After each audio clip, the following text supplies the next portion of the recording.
바이든 대통령을 비롯한 행정부 고위 인사들이 전임 도널드 트럼프 행정부의 대중국 강경 기조를 유지하겠다는 생각을 잇따라 피력해 취임 초반부터 양국 간 긴장이 고조되는 상황에 미국 현지 시간 10일 바이든 대통령은 지난달 20일 취임 이후 3주 만에 시진핑 주석과 처음으로 통화했습니다. 미중 갈등 완화의 실마리를 찾기 바라는 기대와는 달리 서로 핵심 이익을 내세우며 2시간 동안 긴 설전을 벌였다고 합니다.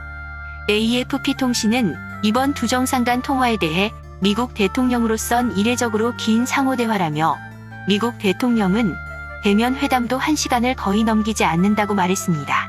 백악관은 두 정상 간 통화에서 바이든 대통령이 중국의 강압적이고 불공정한 경제적 관행과 홍콩에 대한 탄압, 신장에서의 인권 유린, 대만을 포함한 영내에서 점점 더 독선적인 행동에 대해 근본적인 우려를 강조했다고 전했습니다. 요약하자면 무역, 인권 등 중국이 민감해하는 이슈를 꺼내들고 시진핑 주석을 압박했습니다. 반면 중국 중앙TV는 시진핑 주석이 대만, 홍콩, 신장 문제는 중국 내정이라며 이는 중국의 주권과 영토 보전이 걸린 문제인 만큼 미국은 중국의 핵심 이익을 존중하고 신중하게 행동해야 한다고 촉구했다고 전했습니다. 바이든 대통령은 트럼프 전 대통령과 같이 대중국 강경 기조를 유지한다는 큰 틀에서는 같지만 세부적인 정책은 상반돼 임기 초부터 트럼프 전 대통령의 정책을 하나씩 뒤집기 시작했습니다. 바이든 대통령은 미국 현지 시간 4일 첫 일선 부처 방문지로 국무부를 찾아 세계 속 미국의 위치를 주제로 연설을 했습니다. 여기서 미국이 돌아왔다. 우리 대외 정책의 중심에 외교가 돌아왔다며 시작한 연설은 미국에 필적하려는 중국의 커지는 야심과 민주주의를 훼손하고 파괴하려는 러시아의 결의를 핵심 위협으로 꼽았다고 합니다. 그러면서 자유수호, 기회보장, 보편적 권리 옹호, 법치 존중 등 미국이 가장 소중하게 여기는 가치에 뿌리를 둔 외교를 시작해야 한다고 연설했습니다. 바이든 대통령은 연설에서 로이드 오스틴 국방장관이 전 세계 미군의 태세에 대한 검토를 이끌 것이라며 검토가 진행되는 동안 독일로부터 어떤 병력의 철수도 중단할 것이라고 말했다고 합니다. 트럼프 전 대통령이 지난해 7월 독일의 국방비 지출이 적다며 채무 불이행이라는 표현까지 하면서 비난했고 당시 3만 6천 명이던 주동미군을 2만 4천 명으로 줄이겠다고 깜짝 발표를 하기도 했습니다. 이번 바이든 대통령의 결정은 자신의 공약인 동맹 회복을 실천하는 가시적 조치로 볼 수 있다고 합니다. 하지만 현재 미군은 한 나라에 주둔하기보다 전략적 유연성을 더 선호하고 있어 미군 병력의 일부 조정 가능성은 배제할 수 없다고 합니다. 다시 말해 중국, 러시아의 위협에 더 잘 대응할 수 있는 방향으로 해외 미군 주둔이 조정될 수 있다는 뜻이라고 합니다. 일례로 미군은 이미 바이든 취임 직후 남중국해 긴장이 고조되자 중동에 있던 핵항공모함 니미츠함을 남중국해 쪽으로 이동시킨 바가 있습니다. 바이든은 또 선거 공약 중 하나인 예멘 내전 종식에 대해 인도적 전략적 재앙을 초래한 예멘의 전쟁을 끝내기 위한 외교에 나설 것이라고 했습니다. 전임 오바마 행정부와 도널드 트럼프 행정부는 예멘에서 싸우는 사우디아라비아를 도왔습니다. 사우디아라비아가 주도하는 연합군은 지난 5년간 예멘에서 정부군을 도와 이란의 지원을 받는 후티 반군과 싸우고 있습니다. 연합군이 후티 반군을 제압하기 위해 미국에서 구입한 무기를 무차별 사용해 인도적 위기가 조성된 것을 바로잡겠다는 뜻이라고 합니다. 여기에 더해 바이든 대통령은 트럼프 전 대통령의 이민정책 또한 뜯어 고치고 있습니다. 바이든 대통령 취임 직후 멕시코와의 남부 국경에 장벽을 세우는 국경 장벽 건설 작업을 중단시키는 행정명령을 내렸습니다. 국경 장벽 건설은 트럼프 전 대통령이 당선 전부터 약속하고 퇴임 직전까지도 밀어붙였던 역점 사업이었습니다. 또 비시민권자의 추방을 100일간 유예하는 한편 미등록 체류 미성년자의 추방을 유예하는 다카 제도의 유지 강화도 지시했습니다. 아울러 최근에는 미국 멕시코 국경의 불법 이민자 단속으로 갈라진 부모와 자녀를 재결합시키기 위한 태스크포스도 출범시키기로 했다고 합니다.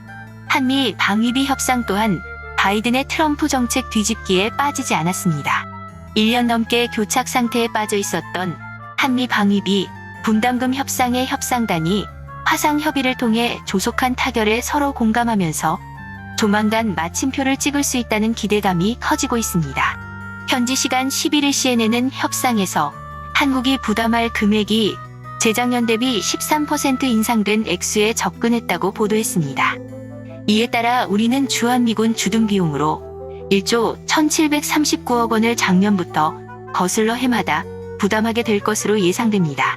이 금액은 다행히 우리가 마지노선으로 잡았던 13% 인상으로 타결되는 분위기지만 미국은 여기에 더해 한국의 국방 예산을 의무적으로 확대하라는 것과 미국의 군사 장비도 추가로 구매해달라는 요구를 하고 있는 중이라고 합니다. 트럼프 대통령은 재임 내내 한국을 부자 나라라고 부르면서 초기 협상 때 한미 방위비 분담금을 500% 인상안을 고집했습니다. 이 글을 본 누리꾼들 의견은 많았지만 몇 개만 보면 트럼프 때 민주당 인사가 1조면 충분하다고 했는데 1조 386억 플러스 13%라니 너무 비싸다. 일본은 우리보다 2배 넘게 주둔하는데 오물 처리 비용도 없이 2조 1천억만 낸다. 한미동맹을 견고히 유지하려면 단연간 주둔비 협상은 13% 선에서 최대한 빨리 결말을 짓는 것이 최선이다. 동맹국과 관계를 복원한다고 해놓고 무기 팔아먹냐 등 여러 의견이 있었습니다.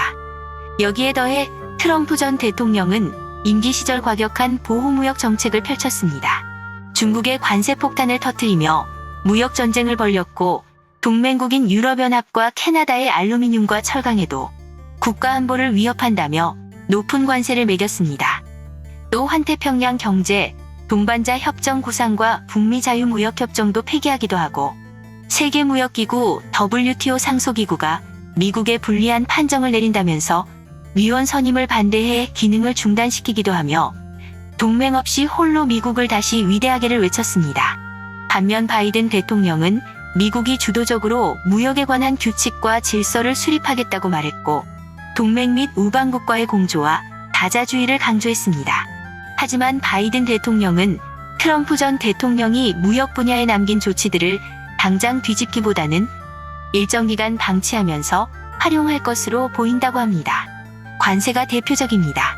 전 연방준비제도 의장이었고 현재 바이든 행정부의 초대 재무장관인 제닛 옐런은 이미 인사청문회에 출석해 트럼프 행정부가 중국에 부과한 관세를 당장 철회할 계획이 없다고 발언한 바 있습니다. 중국에 부과한 관세를 향후 미중 갈등의 협상력을 제고하기 위함이라고 합니다. 유럽연합 EU과 캐나다의 알루미늄과 철강에 부여한 관세도 동맹 복원 차원에서는 당장 철폐되어야 하지만 미국 내 철강 산업계와 노동계가 이를 강하게 반대하고 있어 이번 대선에서 러스트벨트 경합주를 간신히 되찾아온 바이든 대통령과 민주당으로선 국내 산업 및 일자리 보호 요구를 무시할 수 없는 상황이라서 당장 서둘러 알루미늄과 철강 관세를 철회하지는 않을 것으로 보입니다. WTO 상소기구 정상화 역시 미국의 요구를 관철시킬 지렛대로 사용할 가능성이 높다고 합니다. 미국은 상소기구와 관련해 개발도상국의 불공정 보조금 지급과 덤핑에 대한 미국의 제소권 확대를 요구해왔습니다. 영국, 케냐와 진행해온 무역협상도 서두르지 않을 것으로 전망된다고 합니다. 블룸버그 통신은 바이든 정부가 진행 중인 무역협상이나 신규 무역협상보다는 지난해 발효된 미국, 멕시코, 캐나다 협정 정착에 주력하면서 노조와 진보 진영의 요구사항을 관철하려 할 것이라고 관측했습니다. 전임 트럼프가 홀로 미국을 다시 위대하게를 외쳤다면 바이든은 동맹 복원이라는 듣기 좋은 말로 동맹과 함께 미국만 다시 위대하게를 외치고 있는 듯합니다.